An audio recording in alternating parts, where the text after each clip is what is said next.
What's up, guys? It's Puerto Rican Boy here, and today I'm going to be playing Megaman Extreme. And Megaman Extreme was a game that came out for the Game Boy Color. I think it came around after X4 or X5 came out. And pretty much, it's pretty much Megaman X2 and X1 combined, because it has the same bosses from both games. And the levels are also the same, except for a few things. For example, some enemies you won't see in this game that were in the original game. And another thing is the scale. For example, that helicopter, I'm pretty sure it was a lot bigger in the original game. Because seriously, Mega Man looks like he's only just as tall as the helicopter. So, yes, it's like little stuff like that. And also some of the boss patterns, they've also changed. And some bosses can actually attack even faster than before. So it's just stuff like that. We'll get to those when we get to it. If you notice, there's no cutscenes or anything, which you probably wouldn't even notice because usually Mega Man games don't have cutscenes. But there was supposed to be a cutscene in the beginning. But I don't have that because I'm playing Extreme Mode, which is way better. You get all 8 bosses. When you play for the first time, you can only fight 4 of the bosses, and you can only get half of the parts, and you can only get half the powers. Then you have to play the game again on hard mode and face the other bosses. And look at that, we're already at the first boss. Oh my god. And this is Vile, but in the game they call him Baba. As I was saying, so I'd rather play it on Extreme Mode, but the problem with Extreme Mode, it's only for gameplay. It won't give you any cutscenes. The cutscenes are in the original playthrough. But actually, you're probably skipping like a good 5 minutes of stupid storytelling.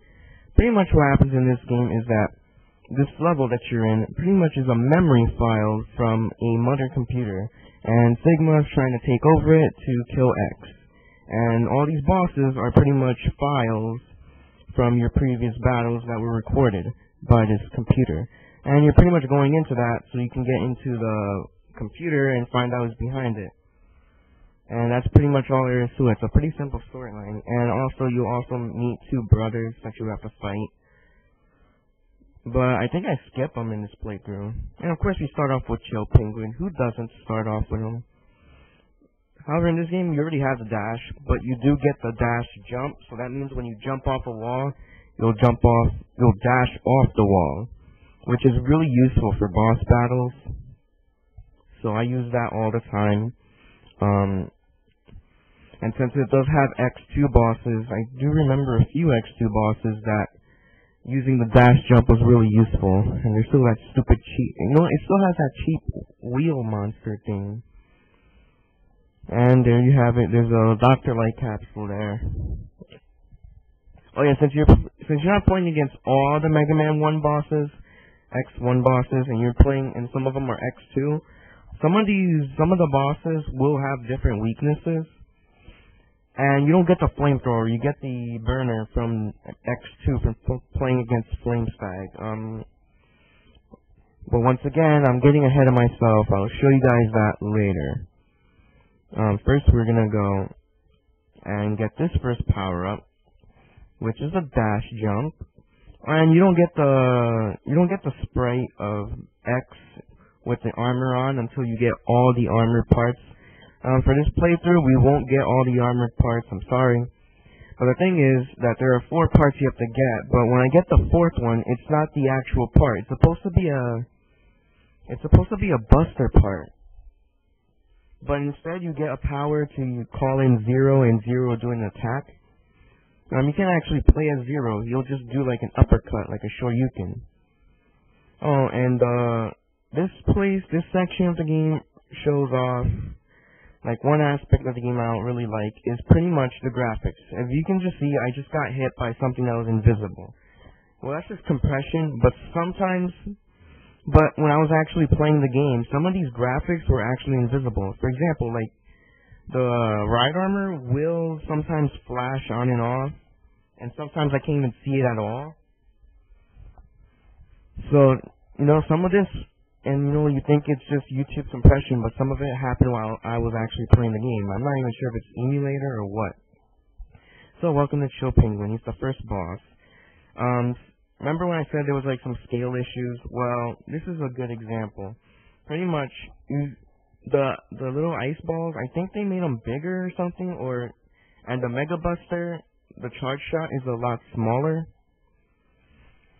So what will happen is if the Buster will touches the ice block thing by even a pixel, it will disappear.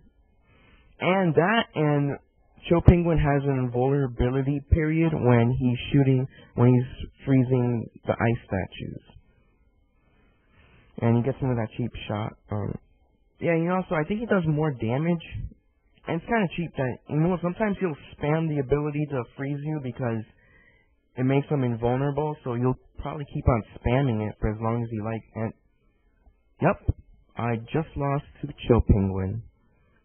Probably lost like 5 subscribers from that. Yeah, you know what? I would have never lost if it was like the first game. If it was the original game, I wouldn't have lost. I promise you.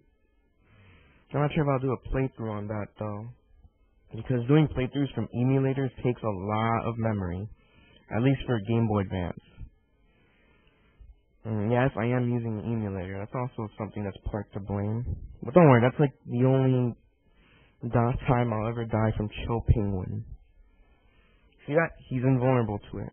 I don't know why he's invulnerable when he's doing that. In the original game, you could still hit him. And his attacks are a bit faster in this game. So, some of these bosses have quite an upgrade.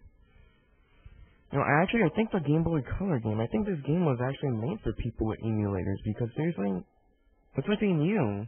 That's why they have the dash jump. Extreme 2, I don't really play that. I'm not going to really do an LP on that because, well, I got stuck on a fight. I got stuck in a boss battle, which is like in the final castle. And, well, it's like this boss. It's like a tank or something, and pretty much there's no way I can't get hit. And the boss takes up a lot of health. I recommend Clement. Another reason is because Clement already did a playthrough. So, yeah. And Clement, he's like the only person I've seen who's actually beaten the boss, and he almost dies. He has to use X and 0. I might do a review on Extreme 2, but I'm playing Extreme 1 because Clement didn't bother to do it. Now, I wonder why I couldn't just play like this good. When my first attempt at Chill Penguin, I didn't even take a hit. I was freaking out. I didn't want to die twice, because that would be